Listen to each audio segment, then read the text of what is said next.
aujourd'hui, il m'a dit, dis-leur quelque chose. Je t'ai terminé, il lui dit, prends ta parole. Tu vas mettre Jean 17, verset 3. Peuple de Dieu, venir à l'église doit pas être facultatif, c'est ton salut. C'est ton salut. Tôt ou tard, toi et moi, on va quitter la terre. À 70 ans, 100 ans, même 150, tu quitteras. Et tu vas comparaître devant le tribunal divin. Qu'est-ce que tu diras? Or, la vie éternelle, c'est qu'ils te connaissent, toi, le seul vrai Dieu, et celui que tu as envoyé, Jésus-Christ.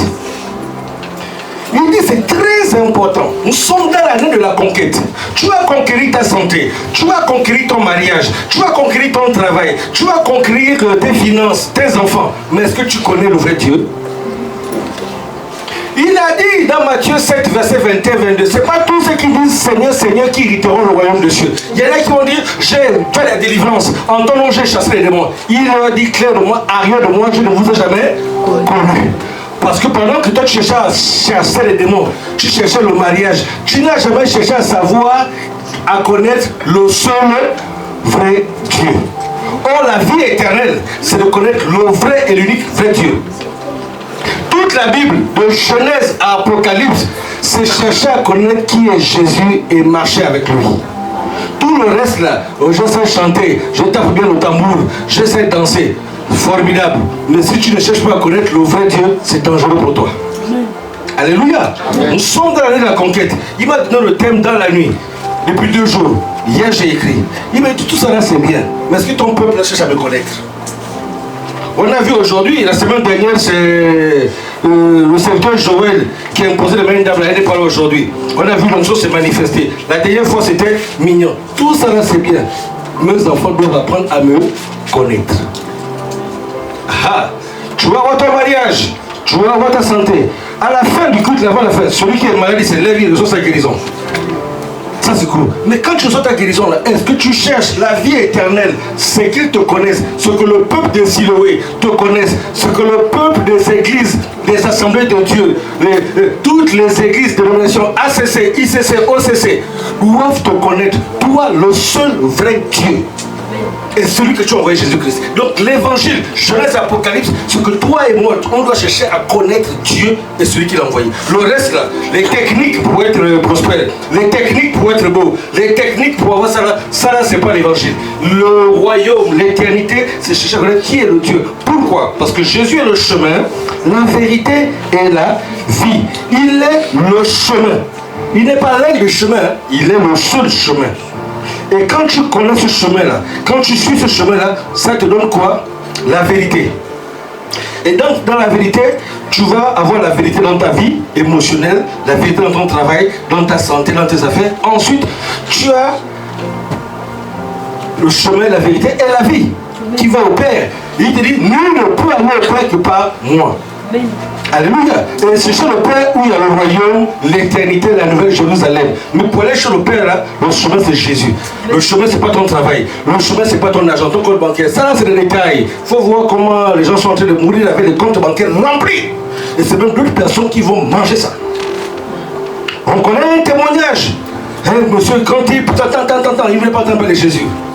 Quand il est mort, il a laissé des comptes bancaires, des Rolls-Royce, des voitures Infinity. La femme s'est remariée avec qui? Son chauffeur. Le chauffeur était chrétien. Il est devenu tout à coup prospère. La femme s'est remariée, elle est pas le dimanche pour le chauffeur. Paf! Voilà comment tous les sacrifices de ce païen là, c'est le chrétien là qui a mangé. Donc tu dois être sûr que quand tu gardes dans ton compte là, tu ne sais pas, demain ne t'appartient pas, mon frère et ma soeur. Demain ne t'appartient pas. Je vais vous dire quelque chose aujourd'hui. Clairement, la première fois que j'ai entendu la voix de Dieu le Père, c'était le vendredi 13 octobre 2006, ça fait 20 ans. Ça retentissait du ciel, tout tremblait autour de moi. Je n'étais pas encore chrétien. J'avais entendu la voix du Père. Le Seigneur lui-même est rentré dans ma chambre en 2020. J'ai vu le sang de Jésus. Je ne suis pas un pasteur yo-yo qui vient te raconter des histoires. Hein? J'ai vu l'enfer, j'ai vu Satan avec ses cornes, assis quelque part. Ça que montait comme ça, il y avait une bonbonne rouge. Il avait été comme un trou avec une pénombre. C'est réel. Tu peux croire, tu peux ne pas croire, tu vas faire face à cela. Combien de gens vont en enfer? J'ai écouté un témoignage d'une évangéliste. Ça, c'est l'introduction du message. Hein. Il m'a dit, va introduire. Parce que les gens ont tendance à penser que la vie chrétienne, là, oh pasteur, on m'a vexé. Et tant. Ah bon, tu es sûr que Dieu a sacrifié son fils pour on m'a vexé? Tu es sûr de ça? Il faut aller voir quand les gens sont en train de mourir. Voilà les hôpitaux évangélisés. Tu vas voir. Il y a un témoignage là. Une dame qui disait, va dire. Je suis en train de partir, tout cela ça ne sert à rien, je de ma vie là. Et il y avait un parrain musulman qui disait, et donc les démons de la mort viennent les chercher, ils sont tourmentés, tu vois les yeux sont terribles, et j'ai vécu ça, j'ai expérimenté ça, c'est pas un jeu. Il faut bien comprendre, ce n'est pas un jeu, Tu ne seras pas avec ton mari, tu ne seras pas avec ta femme, tu ne seras pas avec ton père, tu ne seras pas avec ta mère, tu ne seras pas avec tes enfants, tu seras seul. N'oublie pas, même quand tu dois là, vous êtes marié légalement, chacun finit par avoir son sommeil, chacun finit par faire ses rêves, vous n'avez pas les rêves communs. Donc n'oublie jamais ça. Mange, cherche le travail, habille-toi, sers Jésus, cherche à le connaître, Alléluia. Et on ne t'a pas aussi dit que parce que tu es chrétien, tout va marcher sur le roulette. Cherche à connaître le vrai Dieu. Christianisme veut dire Christ. Si tu n'as pas Christ en toi, tu n'es pas chrétien. Tu viens à l'église, tu danses, tu n'as pas Christ en toi, tu ne lui appartiens pas, dit le livre de Romains. Celui qui n'a pas l'esprit de Christ ne lui appartient pas. Tu peux bien chanter, tu peux avoir des rêves qui se réalisent. Mais là, c'est pas vrai, tu n'es pas chrétien, tu n'as pas Christ en toi. Est-ce que tu es né de nouveau? Est-ce que tu as la crainte de Dieu? Qu'est-ce qui s'est passé en toi? Est-ce que tu cherches à connaître Dieu? Il y en a qui ont la Bible comme ça au chevet du lit, en pensant que c'est une protection. Il n'a jamais lu, il ne veut pas lire la Bible, il ne veut pas connaître qui est Dieu, il ne veut pas payer le prix. Il y a des choses, il faut connaître Dieu. Alléluia. Ça, c'est tout le message d'introduction. Cherchons à connaître le vrai Dieu pour avoir la vie éternelle. Le thème de l'année, c'est la conquête, s'y établir pour bâtir. Quand on dit la conquête, tu dois conquérir les choses que Dieu a pour toi. Ce qu'il t'a déjà donné en Christ, tu dois les posséder. Mais en allant posséder les choses qui sont pour toi, il y a quelqu'un qui s'appelle l'adversaire, qui s'appelle le diable, celui qui s'oppose, qui ne veut pas que tu rentres dans les bénédictions que le papa, bon Dieu, ton père t'a donné. Il ne veut pas, il s'oppose. C'est ce qu'on appelle le diable. Tu devais être marié il y a longtemps. Il y a quelqu'un qui s'oppose. Tu vois maintenant, tu dois faire le copain à gauche, à droite. Tu es là. Alors tu dois être marié, hein, parce qu'effectivement, ton corps le réclame. Tu dis, c'est pas moi, tu dois être marié. Mais il y a quelqu'un, on l'appelle l'adversaire, qui est mort, qui est en train de te distraire. Quand on veut te pousser, après il est découragé. Quand on veut t'embaucher, après ça ne marche pas. Les choses se compliquent. Quand tu as la santé aujourd'hui, demain après tu as, oh j'ai toussé. C'est quelqu'un qui s'appelle l'adversaire. Et Dieu veut que tu rentres dans la plénitude où tu as la joie. Et c'est ça qu'on dit conquérir. Alléluia. Parce qu'il faut savoir, il faut qu'on dise la vérité aux chrétiens. Le monde là n'appartient pas à Dieu. Le monde là n'appartient pas à Dieu. Le monde là, on dit que le monde est sous la puissance du diable. Le diable avait pris l'autorité de la terre par les mains de Adam. Jusqu'aujourd'hui, le monde entier, la terre est sous la puissance du diable. C'est pourquoi le Seigneur Jésus dit, je suis venu, j'ai apporté le royaume du Père. Nous sommes là dans une terre étrangère. Notre terre, c'est la Nouvelle Jérusalem. Et on a fait 40 jours de jeûne. Il y en a qui ont des visions. La diaconesse Marie-Georges, elle a dit ici, elle a vu l'enlèvement par terre. Flavie a fait 2 fois le rêve, on monte au ciel. Vous êtes témoins. Donc c'est là-bas où nous allons régner, dans la Nouvelle Jérusalem.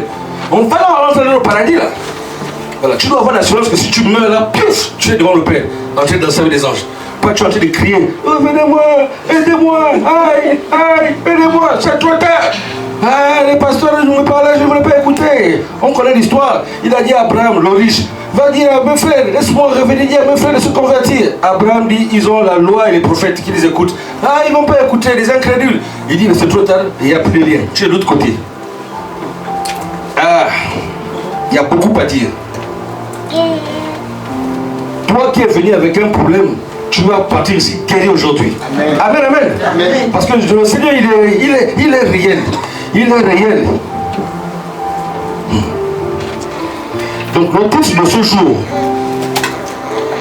c'est l'acte de foi qui précède ta victoire et change les décrets en ta faveur.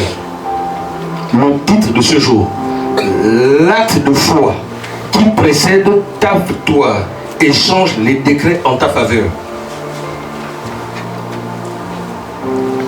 L'acte de foi qui précède ta victoire et change les décrets en ta faveur. Il y a un décret familial qui dit que tu es une belle femme, par exemple,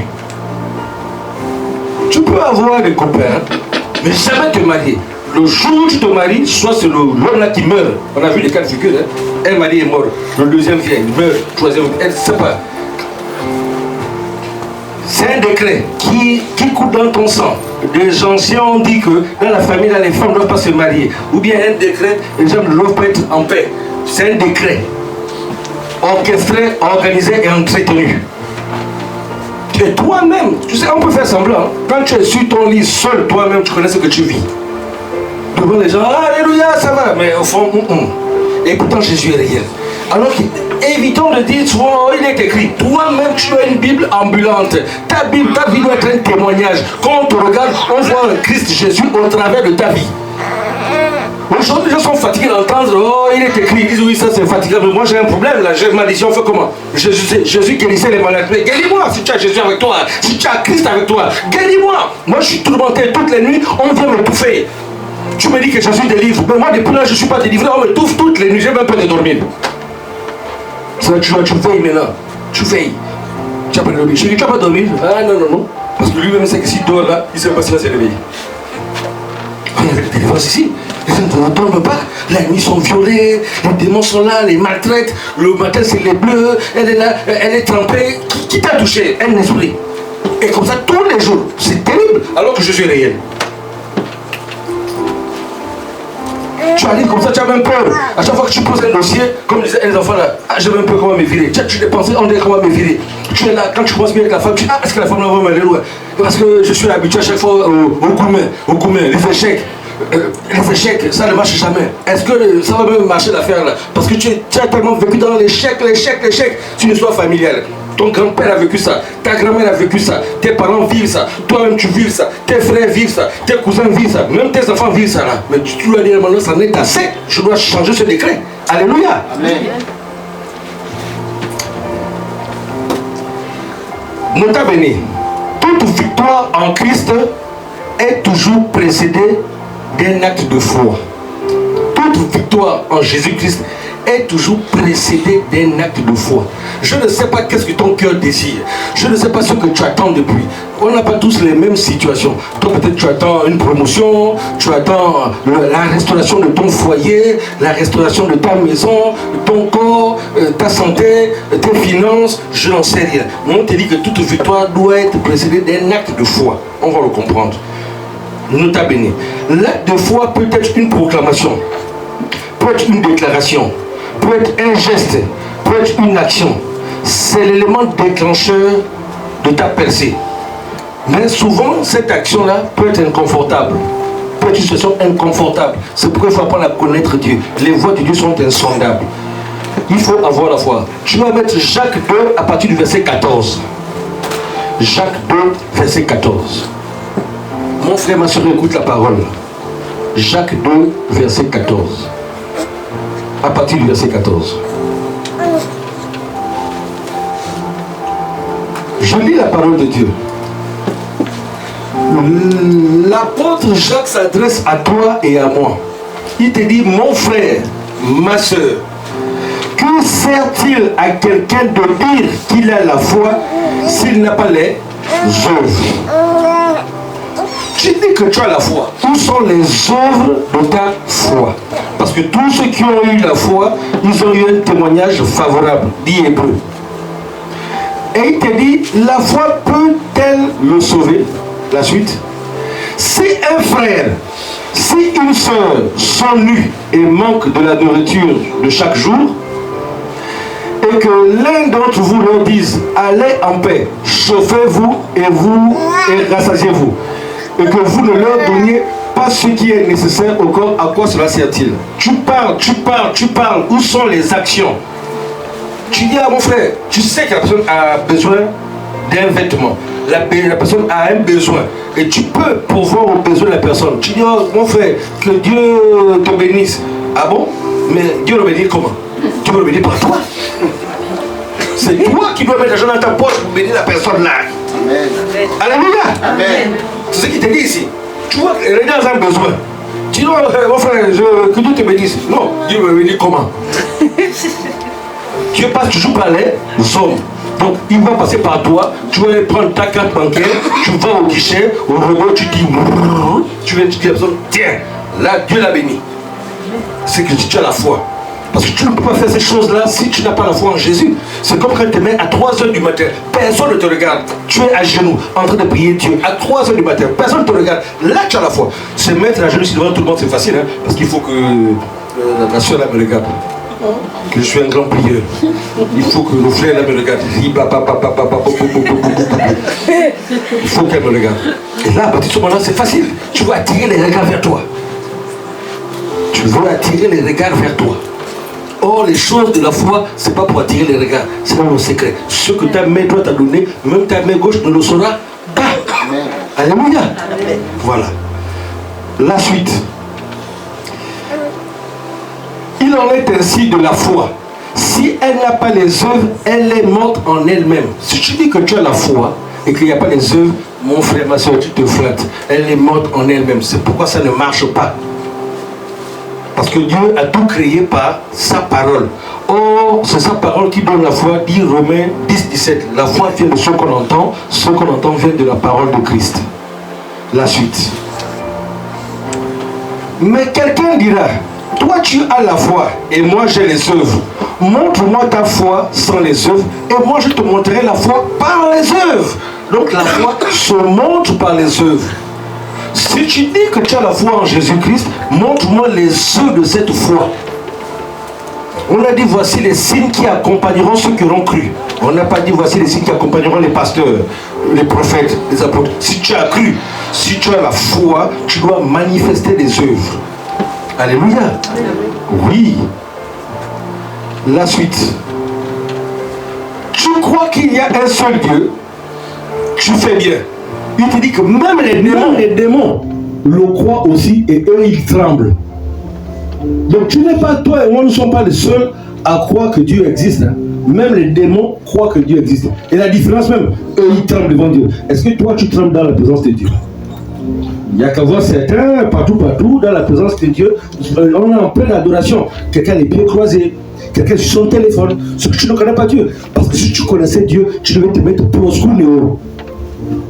Ventre au sol, tête au sol, à genoux, dans la présence de Dieu. La preuve, on travaille, on est dans les administrations. Qui devant son patron fait le fanfaron? Soit devant le patron. Tu es un simple directeur général. Hein. Quand tu arrives là, bonjour directeur, ton patron. Mais devant le grand Dieu, tu es là, tu croises les pieds, tu as ton téléphone, tu fais les messages en pleine adoration. Ce que tu ne connais pas Dieu. On dit que les démons croient en Dieu et ils tremblent. Commence à te revoir un peu ton attitude, toi-même dans la présence de Dieu. Quand tu pries à la maison, tu es en train de prier à la maison. Ou lis la Bible, il y a le téléphone à côté. TikTok, WhatsApp. Tu lis là après. Oui, allô, Bassista, ouais, attends. Tu es en train de dire à Dieu, attends d'abord, je finis avec mon soeur et je reviens. Comme si Dieu est ton camarade. Et c'est pourquoi beaucoup d'enfants de Dieu ne sont pas exaucés. Beaucoup des enfants de Dieu ne sont pas exaucés parce qu'ils ne savent pas respecter Dieu. Ils ne tremblent pas dans la présence de Dieu. Oui, la suite. Veux-tu savoir, ô homme vain, que la foi sans les œuvres est inutile? La foi sans les œuvres est inutile. Il va te dire, oui Seigneur, j'ai eu foi en toi. Où sont les œuvres? Où sont les œuvres? La foi, tu vas évangéliser. On va t'insulter, on va te verser de l'eau, on va te traiter même de, comment il s'appelle, l'ancien ministre président de Nelson Mandela, c'est ça? Ouais. On va te traiter de tous les noms. Nelson Mandela, oh, un rivaliste, un rebelle. On va te dire, oui, toujours vous là. C'est pas grave. Tu le fais par la foi parce que tu sais. C'est pas, il faut connaître Dieu. On va t'insulter de tous les noms. Marabout. On va tester de tous les noms. Escroc, bandit, manipulateur. Ça là, c'est rien. Oh, il chasse des démons avec la magie. C'est rien. Jésus lui-même, on a dit qu'il chassait des démons avec Belzébul. Qui es-tu? Tu n'es pas pour qu'on le mette. Ce qu'on a fait au maître, on te le fera. Alléluia. Amen. Donc tu dois t'armer de la pensée de souffrir comme Christ lui-même a souffert. Il n'y a pas de christianisme sans douleur. C'est pas vrai. La suite. Abraham, notre père, ne fut-il pas justifié par les œuvres lorsqu'il offrit son fils Isaac sur l'autel? Abraham a offert son fils Isaac, son unique, celui qu'il aimait. Il l'a offert. Toi, qu'as-tu déjà offert à Dieu? Ta vie chrétienne, c'est à chaque fois de demander, je veux, je veux, je veux. Toi, tu donnes quoi à Dieu? On te dit, Abraham a offert. Parce que Dieu lui a montré l'exemple, Jean 3,16, Dieu a tant aimé le monde qu'il a donné son fils afin que quiconque croit en lui ait besoin. Donc la vie chrétienne, l'amour de Dieu, l'amour agapao, c'est de donner avant de recevoir. Il y a plus de joie à donner que de recevoir. Alléluia. Amen. Donc ta vie chrétienne, c'est quoi? Tu as juste demandé, je veux le mariage, je veux la santé, je veux la promotion. Demander, tu donnes quoi pour Dieu? Remets-toi en question. Évangéliser, tu n'évangélises pas. Les dîmes, tu ne donnes pas. Les offrandes, tu ne donnes pas. Tu ne fais rien. Mais toi, tu veux toujours avoir. Ça ne marche pas. On donne. Le Père a montré l'exemple. Donner. C'est comme tu es là. Tu as un enfant qui ne fait que demander. Et tu as un autre qui lui fait que te servir. À un moment donné, ton meilleur cadeau, tu donneras à quel enfant donner? Tu donneras le cadeau à l'enfant qui te sert. C'est la même chose. Voilà pourquoi les chrétiens sont toujours un peu dans la misère. Ils pensent qu'ils sont malins. Non, sois comme un petit enfant là. Sers Dieu. Sers Dieu. À la fin du culte là, tu prends l'aspirateur. C'est la chose de Dieu. Toujours les mêmes. Laver la scène, c'est toujours les mêmes. Dieu te regarde et Dieu va récompenser. Il dit, j'honore celui qui m'honore. J'honore celui qui m'honore. Je méprise celui qui me méprise. Ah, Seigneur m'avait montré que je serais un grand type.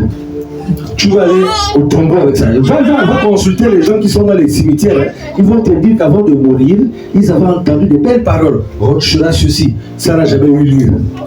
Combien de choses on t'a prédit? Dieu t'a eu des révélations. On a prophétisé sur ta vie que tu auras ceci, tu auras cela. On t'a prophétisé des choses là ne se sont jamais réalisées. Pose-toi la question, pourquoi? Oh, Dieu ne se répand pas. Quand il a donné, qui t'a dit que Dieu ne se répand pas?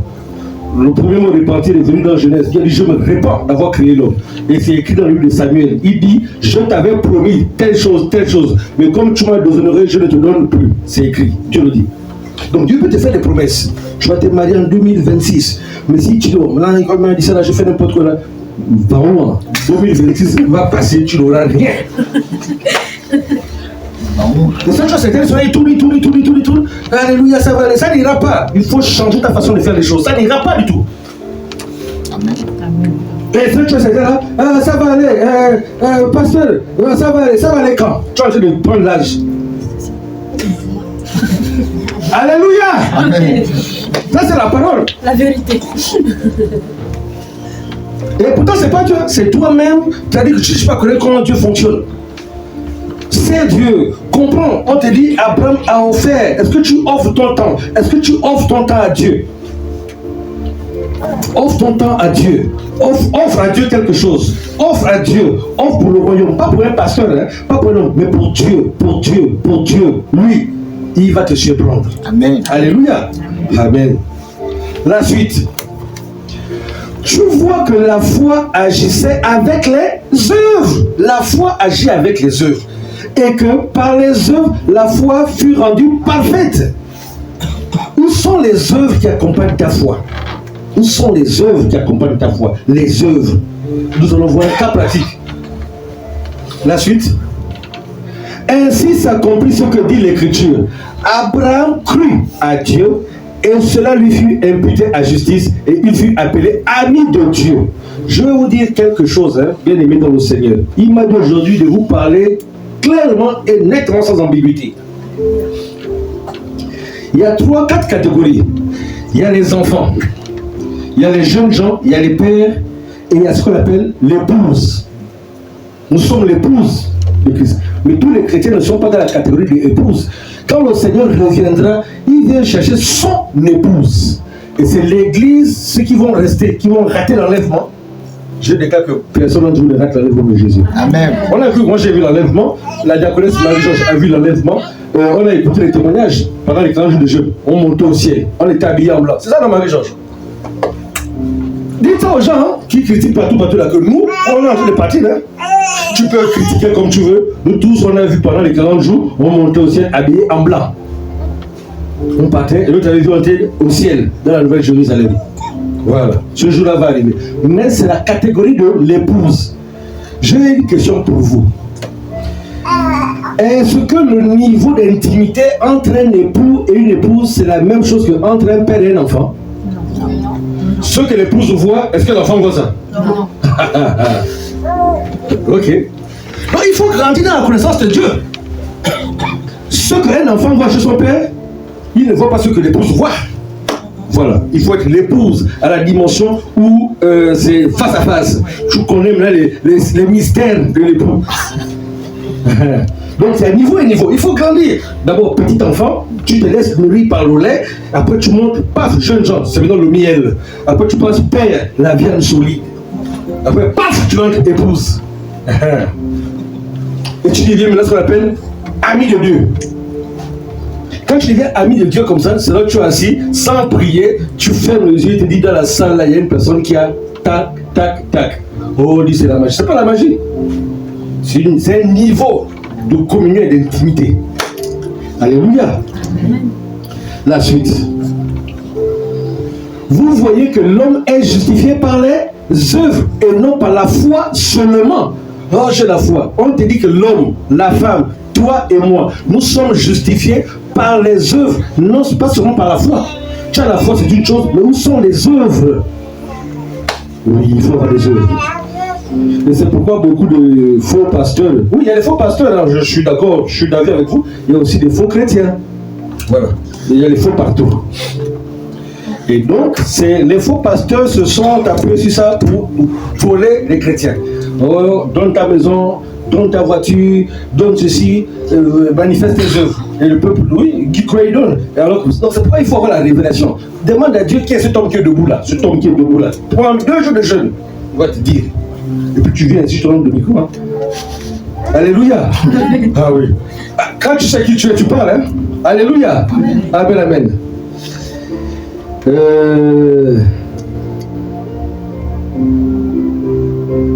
Il y a une personne ici.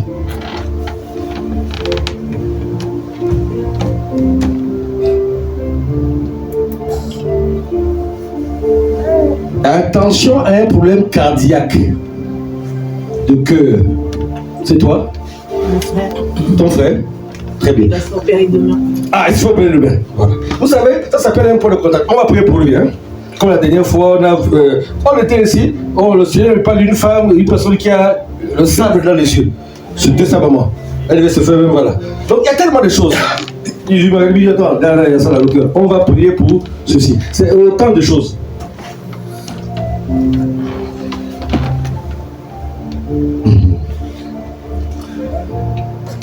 Monsieur, soyez béni. Amen. Est-ce que vous savez que... Permettez-moi, vous savez que le ministère, c'est pas un truc de préparer. Ici, c'est comme ça là. Conduit par là, c'est le Saint-Esprit qui fait son ministère. Est-ce que vous saviez que vous avez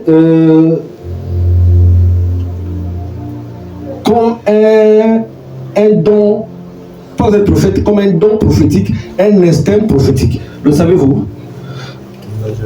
On l'a déjà dit. Bon. Donc, je suis la énième personne qui le dit. Voilà. Et je vais vous dire comment l'activer. Et c'est vrai. Je suis assis, il me dit pas la l'homme qui est au fond là-bas. La première fois que je vois le monsieur, je n'ai jamais vu. C'est ce qu'on appelle faire le ministère. Alléluia. Amen. Et à la fin, les deux, on va lui dire, on va prier et on va lui dire comment activer la chose là. Et c'est vrai. Voilà. Alléluia. Amen. Acclame le Seigneur. Ça, c'est le ministère.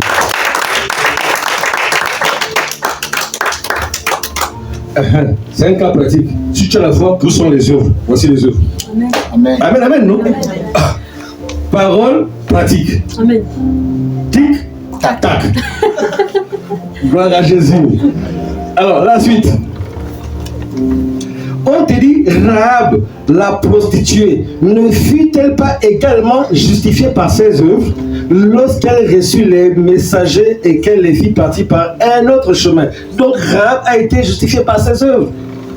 Assieds-toi là, regarde un peu dans toi, où sont les œuvres que tu manifestes pour Dieu? Ensuite,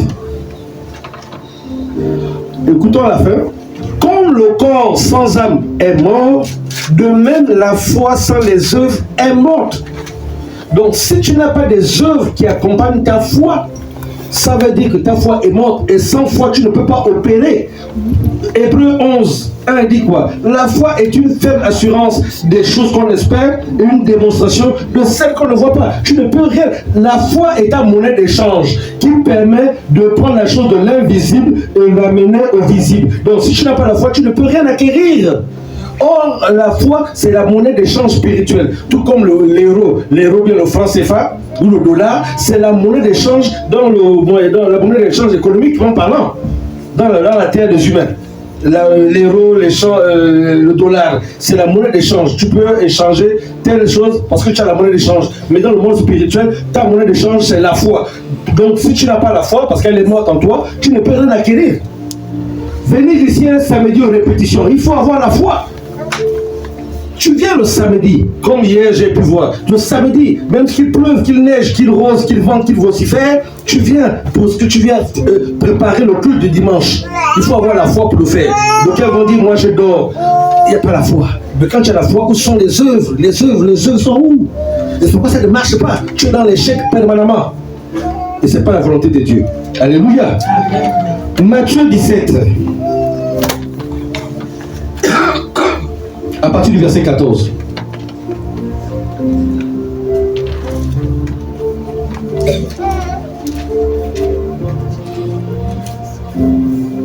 Je lis la parole de Dieu. Lorsqu'ils furent arrivés près de la foule, un homme vint se jeter à genoux devant Jésus et dit: Seigneur, aie pitié de mon fils qui est lunatique et qui souffre cruellement. Il tombe souvent dans le feu et souvent dans l'eau. Je l'ai amené à tes disciples, ils n'ont pas pu le guérir. Race incrédule et perverse, répondit Jésus. C'est quoi Jésus parlait, hein? Il était direct. Hein? Oh, pourquoi le pasteur parle comme ça? Tel il est, tel nous sommes. Il faut dire les choses clairement. C'est Jésus qui parle. Hein? Race incrédule. Pervers. Jusqu'à quand je serai avec vous? Jusqu'à quand je vais vous supporter? Amenez-le moi ici. Je vous enseigne tous les jours. Et les gars, vous aussi. Vous pouvez chercher le démon là? Vous me fatiguez là, c'est juste qui parle comme ça. Vous comprenez, ça va aller. Non, ça va pas la tour, c'est toujours maintenant chasser les démons. Hein? On a jusqu'à quand je vais vous supporter les gars? Il faut faire la Torah, tu vois qui était Jésus. Mais non, parce que Jésus c'était là, le petit agneau, Jésus, genre, quand tu marches maintenant chrétien, doucement. Voilà. Je peux dire, Jésus, qui t'a dit ça? Jésus était un caïd, hein? Il n'avait pas. C'était un caïd. Hein? Oh, allez-y dire à Hérode, ce renard là, que les malades sont guéris. Allez-y dire à Hérode, Jésus, il faut connaître Dieu. La vie chrétienne, c'est pas porter des foulards, marcher comme ça, pour dire ça va aller, ah oui, ça va aller. C'est pas ça la vie chrétienne. On nous a menti, ça c'est la religion. La vie chrétienne, c'est une relation. Elle est authentique. Il faut savoir c'est elle, et à un moment donné, il faut savoir parler. C'est ça. Il y a un temps pour tout. Il faut savoir rester caché, il faut être simple comme une colombe. Et quand tu dois être sage comme un serpent, parfois tu es comme un lion dévorant. C'est ça la vie chrétienne. Les trois dimensions. Tu es simple comme une colombe, modeste, humble, tranquille. De toute façon, tu es discret comme un serpent. Soyez discret comme le serpent. De toute façon, tu deviens comme un lion. Oh, c'est le même comme ça. Oui. Donc la vie chrétienne, c'est pas seulement dire j'y fais encore. Non. Tu vas être ça. Si tu continues, je te livre à Satan. Ah, oui, mais c'est écrit. Vous allez voir ce que Jésus va dire. Hein? La suite. Jésus parla sévèrement au démon qui sortit de lui et l'enfant fut guéri à l'heure même. Alors les disciples s'approchèrent de Jésus et lui dirent en particulier: pourquoi n'avons-nous pu chasser ce démon? Il dit: c'est à cause de votre incrédulité. Leur dit Jésus: je vous le dis en vérité, si vous aviez de la foi comme un grain de sénévé, vous diriez à cette montagne: transporte-toi d'ici là, et elle se transporterait. Rien ne vous serait impossible. Il te dit aujourd'hui, Jésus te dit aujourd'hui, il s'adresse à toi. Reviens. Il s'adresse à toi. Il dit: si tu avais un peu de foi, tu dirais à cette situation qui t'embête: ôte-toi de là, et la chose serait ôtée. Tu diras au chômage, chômage, arrière de moi. Tu diras au célibat, célibat, arrière de moi. Tu diras à la stérilité, stérilité, arrière de moi. Et la chose disparaîtrait. Dans les mois qui suivent, tu te maries et tu enfantes. Amen. Si tu avais de la foi comme un grain de céleri. Tu es là, tu as un homme, il va te marier. C'est parce qu'il te manque la foi pour dire, monsieur, ça c'est du on a 3 enfants, 2 enfants, tu dois m'épouser. Dans le lieu secret, quand ils sont là, tu ne comprends pas, oh chérie, oui, je te fais une surprise. Je suis allé chercher les prix des salles. Des salles pourquoi Mon anniversaire? Non, non, non. Des salles de quoi Tu veux organiser une conférence? Non. Des salles de quoi? De l'autre mariage. C'est comme ça. Il te manque quoi? La foi. C'est qu'on dit que la foi est la monnaie d'échange qui permet de faire venir l'invisible au visible.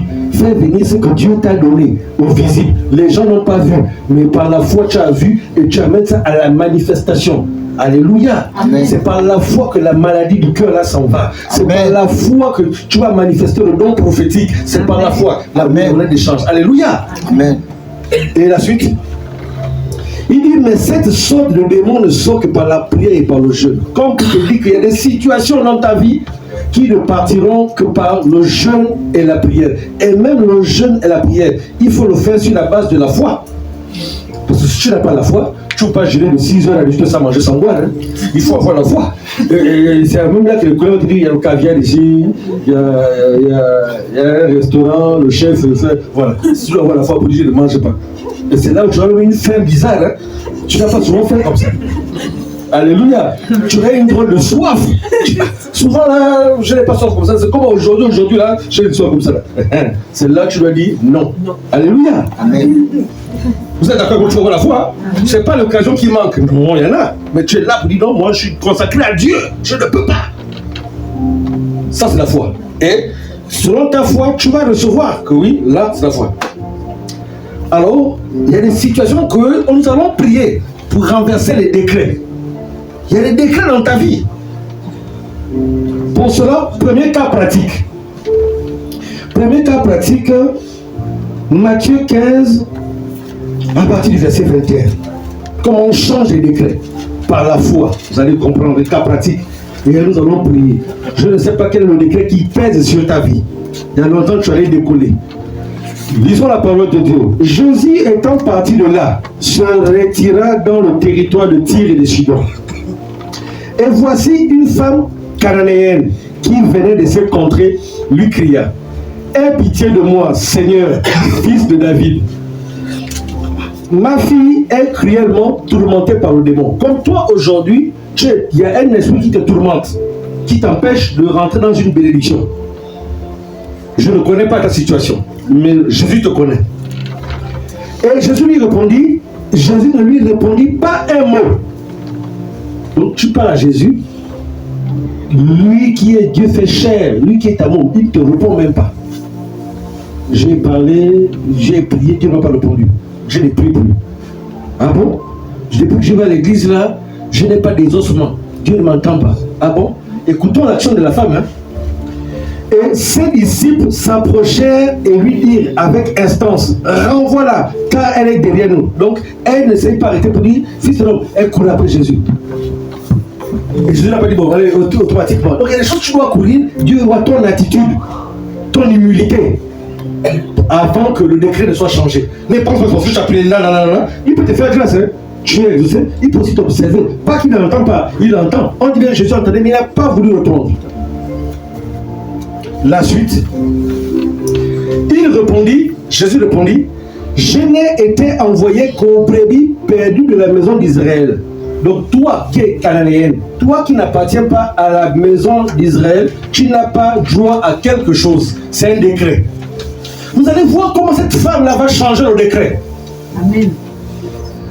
Comme toi aujourd'hui, il y a un décret qui avait été dit dans ta famille, dans ton pays, dans ta contrée, que jamais tu dois voir ceci, jamais tu dois voir cela. Il y a quelque chose qui a été dit. Maintenant, tu vas voir comment on change un décret. Amen. Elle n'est pas restée là pour dire: bon, comme il ne me répond pas, je cours après lui, il est trop vantard, il est trop fier. Il me méprise comme ça. Il ne sait pas que je suis plus âgé que lui.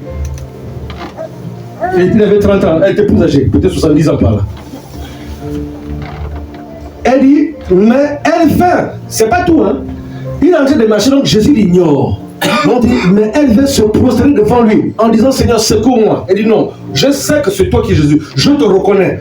Elle vient devant lui, elle se prosterne. Deuxième action. J'ai crié, tu ne me réponds pas, tu m'ignores. C'est pas grave. Je viens, je cours.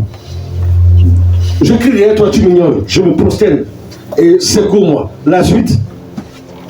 Il répondit, il n'est pas bien de prendre des pains des enfants et de le jeter à qui? Au petit chien. Donc Jésus traite la femme là de petit chien.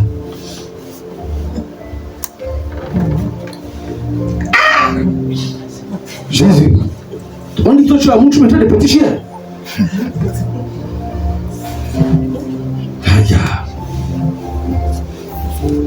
Humiliation. Donc, déjà qu'elle souffre, sa fille est tourmentée, elle vient encore se prendre des flèches. D'abord, je crie après toi, tu ne me réponds pas.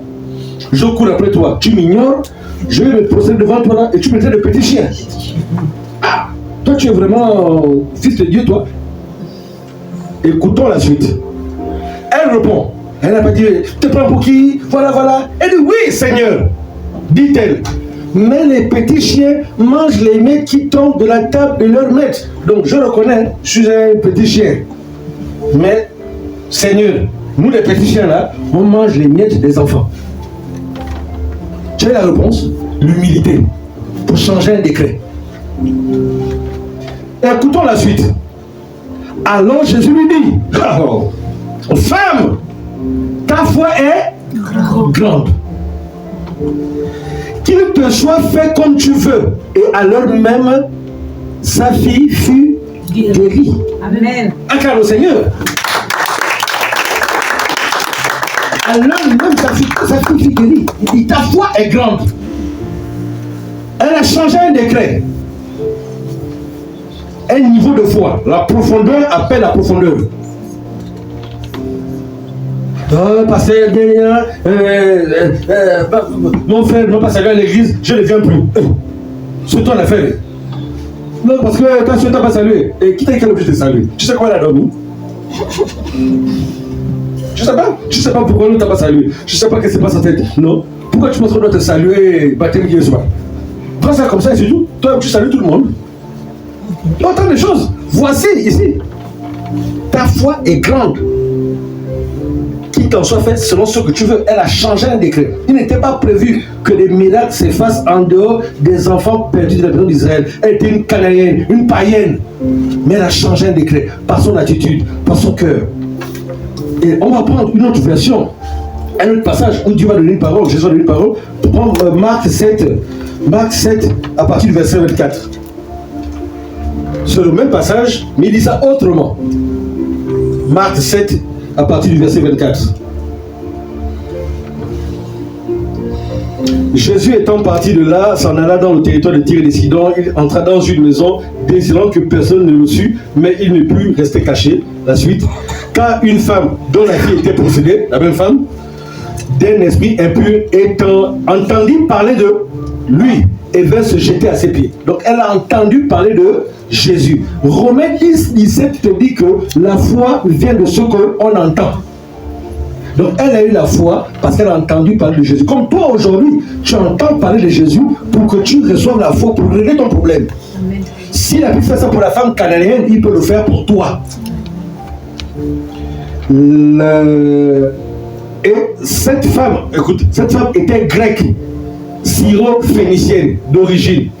Donc elle n'avait pas droit au pain des enfants d'Israël. Elle le pria de chasser le démon hors de sa fille. Écoutons Jésus, Jésus lui dit, la même phrase, laisse d'abord les enfants se rassasier, car il n'est pas bien de prendre le pain des enfants et de le jeter aux petits chiens. Ah!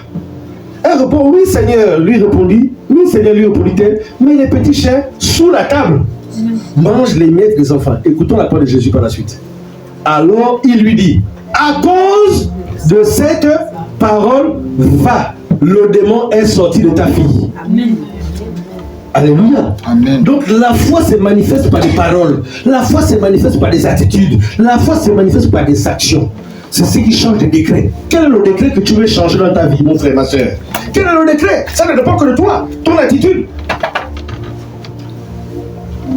Oh, Jésus a dit, petit chien, c'est comme tu es là, tu es dans une entreprise, tu es en CDD ou tu es en stage. Dieu a dit, on va t'embaucher là. Mais ne pense pas parce que Dieu a dit, on va t'embaucher là que les chefs vont être tes amis. Hein. On peut te maltraiter. Tu dis, ah Seigneur, tu m'as dit que je dois travailler, non? Et c'est là où on te maltraite, on te prend comme une serpillère. Oui. C'est pas Satan, hein? C'est Dieu qui permet. Dieu t'a dit que tu vas travailler à tel endroit. Quand tu arrives là, les gens pensent que comme Dieu a dit, j'arrive là, je fais comme je veux. Les gens vont se mettre à mes pieds parce que Jésus a dit. Qui t'a dit ça? Qui t'a dit ça? Au contraire, on va te faire passer le business. Seigneur, tu es sûr que vraiment c'est là que tu m'as dit? Oui, mon fils, c'est là que je t'ai dit. Mais pourquoi on me traite comme ça? Parce que tu n'es pas la Bible. À cause de ta parole, à cause de cela, tu as reconnu que je suis Dieu. Et je t'ai traité de petit chien, tu ne t'es pas fâché. Tu n'as pas dit, je ne viens plus. Je vais chercher l'autre. Voilà. Il dit, ta foi est grande. Tu m'as appelé Jésus. Je t'ai entendu, mais je t'ai ignoré expressément. Tu n'étais pas découragé. Tu criais derrière moi. Même mes disciples ont dit de te chasser. Tu t'es pas découragé. Tu as persévéré. C'est pas tout. Hein. Tu te mets à genoux devant moi. Tu t'es prosterné devant moi. Je t'ai même traité de petit chien. Ta foi ne t'a pas délaissé. À cause de cette parole, tu as reconnu. Ta fille est libérée. Le décret a été changé. Quel est le décret que tu veux changer? Quel est le décret que tu veux changer? Donc ne pense pas parce que tu as appelé aujourd'hui, Dieu va te répondre. Il ne peut pas te répondre. Il reste Dieu. Il voit ton cœur, ton humilité. Est-ce que tu es gonflé? Est-ce que tu es orgueilleuse pour dire ah non, moi? Et ça comment parler? Il faut aller connaître Jésus, connaître Dieu. C'est Jésus qui parle, hein? C'est pas. Non, c'est Jésus, fils de Dieu. Ouais, rempli du Saint-Esprit, né de la Vierge Marie. Celui qui dit à quelqu'un petit chien. Parce qu'on nous a fait croire que Jésus c'est bon, genre alléluia, alléluia, ça va? Oui, non, il faut connaître Jésus. Il faut étudier les évangiles. On dit qu'il était dur de caractère. Il arrive là, il dit, toi, suis-moi. Laisse ton argent et ta richesse. Le jeune homme riche dit, ah non, mais je ne peux pas. Il dit, bon, terminé. Jésus n'a pas couru après lui pour dire, mais je suis la vie éternelle. Hein. Non, non, il est plus facile de rentrer dans le trou d'une aiguille, etc. Il a parlé clairement. Il faut connaître les évangiles, il faut connaître Dieu. Toi, tu es en train de vivre là, on va contextualiser. Je ne sais pas la situation que tu vis. Tu es là, tu as une femme qui doit arriver. Tu as une fiancée qui doit arriver. Mais tu vas compter, tu me dis c'est la fiancée. Pourquoi elle me parle comme ça? Ah non, moi, on ne parle pas comme ça. Mais c'est la femme, hein, qui t'a dit que parce que Dieu a dit c'est ta femme destinée ou ta femme que forcément va te répondre à chaque fois bien. Qui t'a dit que parce que c'est ton mari que forcément va te répondre bien. Qui t'a dit ça? Ça, c'est parce que c'est dans les raisonnements personnels. Ta foi est grande. Tu as changé un décret. Et la foi se manifeste par des œuvres, par des paroles. On l'a dit, par des paroles, par des actions, par des proclamations. Tu dois changer les décrets. Tu n'es pas fatigué de vivre les mêmes choses? Bien. Ça, c'était le premier cas pratique. Et nous allons voir un deuxième cas, puisqu'après on va prier. C'est celui de la reine Esther avec le roi Assyrus.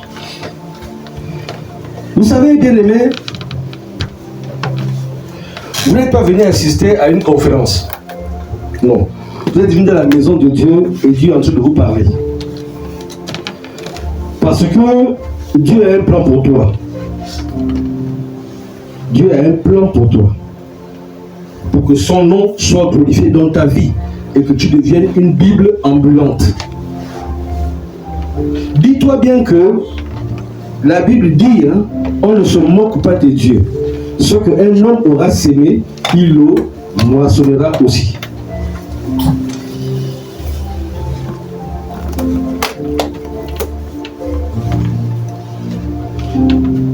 Quel est le décret que tu veux changer? Le titre, c'est l'acte de foi qui va précéder ta victoire et changer les décrets en ta faveur. Parce qu'en vérité, ce n'est pas normal qu'après autant d'années de conversion, ta situation ne change pas. Du point de vue spirituel d'abord. Parce que la réalité naturelle est la conséquence d'une dimension spirituelle. Il a dit ta foi est grande, parce qu'on peut avoir une petite foi. Et il a dit à ses disciples, c'est parce que si vous avez un peu de foi comme un grain de sénévé, vous direz à cette montagne, ôte-toi. La femme l'a eu un grain de foi au point de changer un décret divin. Donc, il a pu le faire pour cette femme, pas toi, enfant de Dieu, mais parce que derrière, tu ne manifestes pas des œuvres de ta foi. Venir à une veillée de prière, c'est un acte de foi. Oui, de 22h à 6h, louer, prier, chanter, c'est un acte de foi. Oui. Aller évangéliser, c'est un acte de foi. Aller visiter les pauvres, c'est un acte de foi. Aller visiter les malades dans les hôpitaux, c'est un acte de foi. Aller visiter les prisonniers, c'est un acte de foi. Oui. Se servir les frères et les sœurs, c'est un acte de foi. Où sont les œuvres de ta foi? Dis à un frère que mon frère, tu es dans le péché. Mon frère, tu es ma femme, tu es mon mari. Mais là, je ne suis pas d'accord avec toi.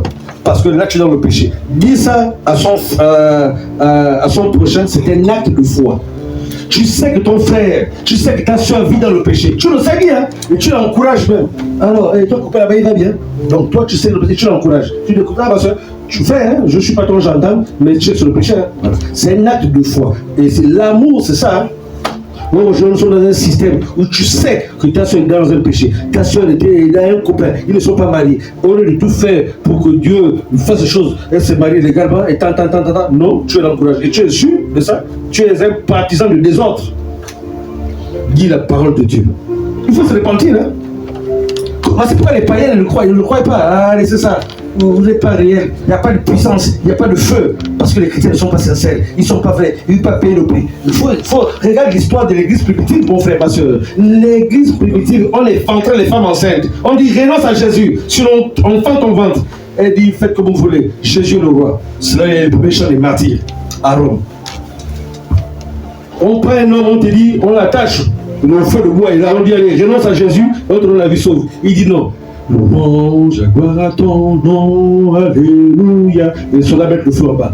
Le feu en train de monter. Alléluia. Gloire à Dieu, au plus haut des cieux. Il est en train de brûler, vivant. L'histoire, l'église des martyrs. Aujourd'hui, pour la dire, oh, non. Ça, c'est la vie chrétienne. La vie chrétienne? Non. Réveille-toi, tu dois, réveille-toi. Jésus veut t'utiliser. Il a mis les dons en toi. Il veut t'utiliser. Mais réveille-toi. Réveille-toi. C'est là. Sors de ta zone de confort.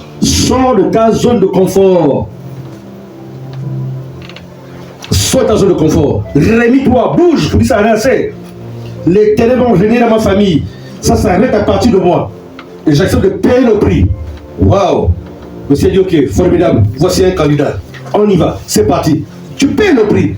Tes enfants ne vivront plus la même chose. Le décret, tu as changé le décret. Pour toute une vie, pour toute une génération, pour toute une lignée. Parce que tu as décidé de payer le prix. Tu n'es pas fatigué de vivre une vie chrétienne dichotomique, fade, sans puissance, sans révélation. On est malade aujourd'hui, demain c'est les mauvais rêves, après c'est les tribulations, après c'est les échecs. Ça c'est quelle vie chrétienne ça? Non. Non, il faut dire. L'amour c'est dire la vérité. Mon frère, tu es mon mari, hein, là tu n'es pas dans la vérité. Dis ça, même si dis ça à ta femme, que chérie, là tu n'es pas dans la vérité. Même si le souhait te refuse son cause, dis-lui la vérité. Oui. Parce que si tu ne l'as pas au ciel, quand c'est un Seigneur, la Bible te dit que quand le Seigneur viendra, deux personnes seront allongées sur le lit, un partira, l'autre restera.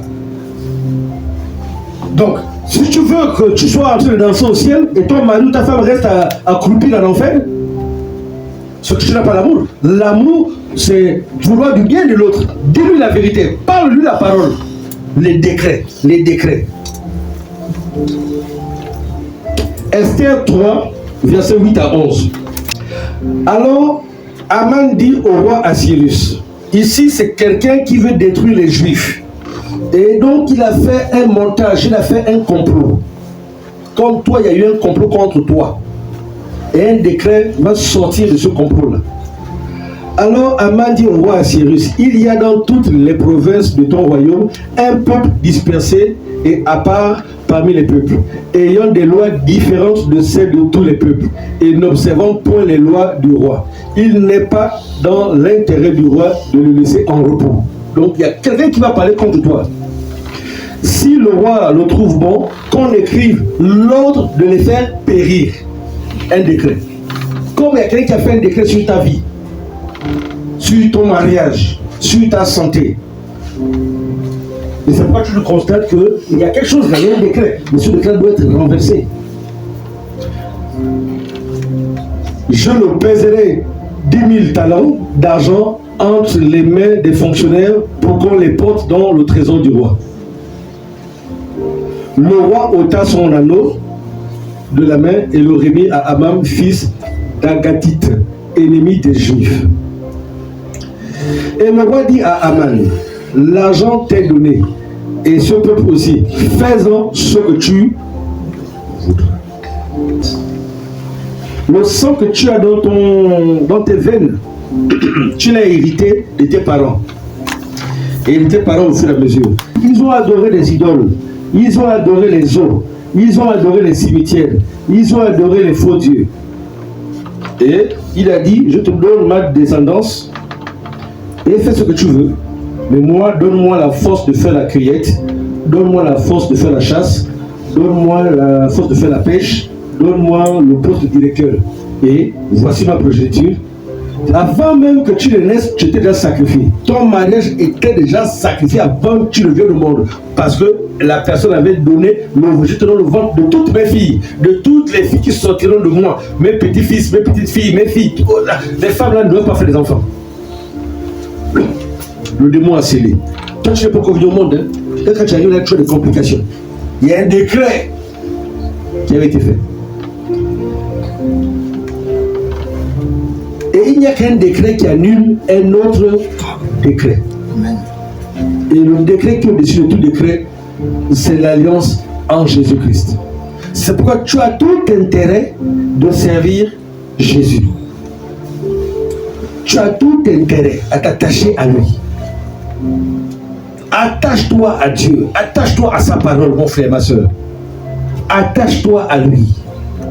Une voie peut paraître droite, déclare la Bible, au bout c'est la mort. C'est lui qui connaît. Merci Seigneur.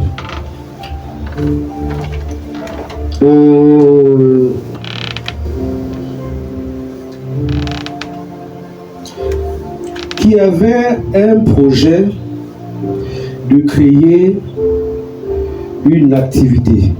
C'est-à-dire, tu avais une pensée. Parce que tu avais commencé les démarches où tu as voulu t'associer à des amis ou des personnes de connaissance dans le but de vouloir créer une activité comme à titre personnel. Une activité, comme si c'était du commerce ou quelque chose que tu voulais faire. Une activité. Tu as eu un projet, une pensée, il faut que je crée mon auto-entreprise ou bien je dois créer quelque chose qui me permette un projet. C'est toi, toi, toi. Qui d'autre encore? Ah, vous aussi. Il s'agit précisément, je vois, c'était comme lié, il y avait comme ce que je vois, il y avait comme je vois des marchandises, des transactions. C'est tout. D'accord. Et vous, c'était quoi? Moi, je fais confiance à ma belle-fille. Oui, mais c'était quoi le projet de... commerce de voitures. Commerce de voitures, très bien. J'ai vu ça, j'ai vu effectivement marchandises. Je voyais des voitures qui comme un carrefour. Voilà, très bien. Et vous, c'était quoi? C'était des marchandises aussi. Des marchandises. D'accord. Bien. Donnez-leur à chacune des personnes là un stylo et une feuille. Ils vont écrire le projet. Parmi les personnes en question, il y a un contexte où nous avons entendu, on parle de vous. C'est-à-dire parmi les personnes en question là, vous avez eu vent qu'il y a des personnes qui parlent de vous. C'est-à-dire, vous avez entendu, il y a comme un retour d'information. Ah, tu es au courant, on parle de vous quelque part, c'est vous? Oui, vous aussi. Est-ce que vous pouvez permettre à ces personnes-là de venir se mettre là devant? Vous asseoir devant, hein? On va prier. Tout tous ceux qui ont des projets, vous asseyez devant.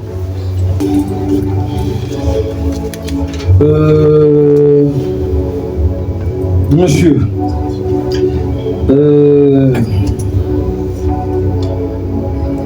ainsi dit la parole de Dieu. Vous savez comment on active un don? Je vais vous dire comment on active un don. On active un don comme vous voyez le principe de l'embrasement des bois. Il faut un bois allumé qui a déjà du feu, et que ce bois-là, tu prends n'importe quel bois, tu viens le mettre à côté et on communique le feu. Donc, veuillez vous lever. Est-ce que vous voulez servir le Seigneur? Comme ça, vous venez là, je vous communique ce feu pour activer. Si vous, c'est pour servir Dieu, hein? Ok, donc venez. Acclamons le Seigneur.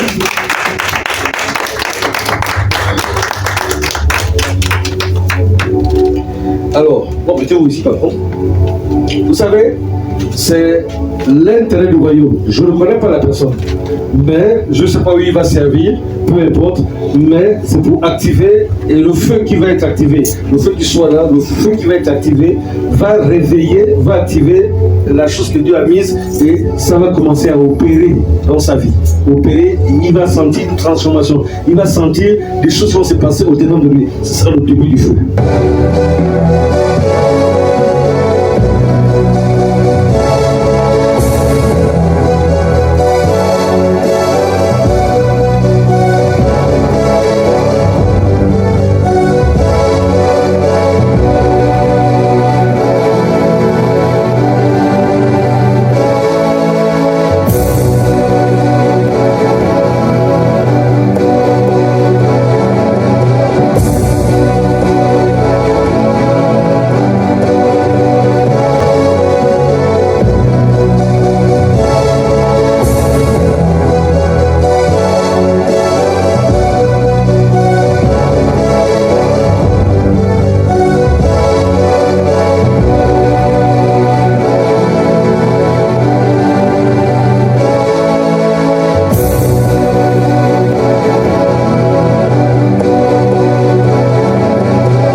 Monsieur Konaba, Kofi, je ne sais pas quelle est votre situation matrimoniale exactement, mais je vous ai vu comme vous étiez en couple, et puis je l'ai vu comme une distance, comme une séparation. Est-ce que vous étiez en couple, ou bien je ne connais pas votre situation exactement, où il y a eu une tentative de séparation, ou bien vous avez fait votre vie? Je suis marié. Oui. Je suis marié depuis 2021. D'accord. Après, il y a eu un froid. Il y a eu un froid. J'ai eu un silence. Il y a un enfant que vous avez fait venir, ou bien il y a un enfant que vous avez eu avant le mariage? J'ai eu un enfant, mais c'est avant le mariage. Oui. Exactement. Avant le mariage. Oui. Attention, j'ai vu une personne. Il y a comme s'il y a quelqu'un où c'était un projet. Vous avez voulu faire venir dans votre maison un enfant ou un parent ou un enfant et qui devait créer de la tension dans votre couple entre vous et votre partenaire, votre femme ou épouse? Bon, l'intention de faire venir l'enfance avec ma femme. J'ai l'intention, oui, de le faire venir, voilà, parce qu'il a son frère ici. Il a son frère? Oui, il a son frère et sa soeur ici, donc du coup, j'ai l'intention de le faire venir. Voilà. Et l'enfant, il est où? Il est en Côte d'Ivoire. Avec les parents? Oui, avec sa mère. D'accord. Il va falloir, quand l'enfant viendra, c'est pourquoi activer la grâce de Dieu sur vous, prier, parce qu'il y a comme un mauvais vent, il y a comme un vent négatif qui viendra avec l'enfant et ça va agir dans votre bien-être marital. Gardez la grâce que vous avez reçue. Amen. Gardez la grâce que vous avez reçue. Amen. Acclamons au Seigneur.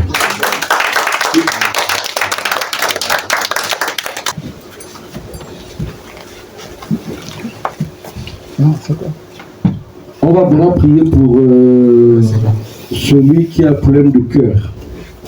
Comment il s'appelle? Christian. Christian. Nous allons élever la voix pour Christian, qui doit passer en opération demain. Demain matin. Que la grâce de Dieu soit sur lui et que tout se passe à la gloire de Dieu. Donc j'invite l'Assemblée à élever la voix à l'intention de l'opération de Christian, que nous plongeons au sang de Jésus, que tout se passe bien sans influence démoniaque et satanique. Et élevons la voix dans le nom de Jésus.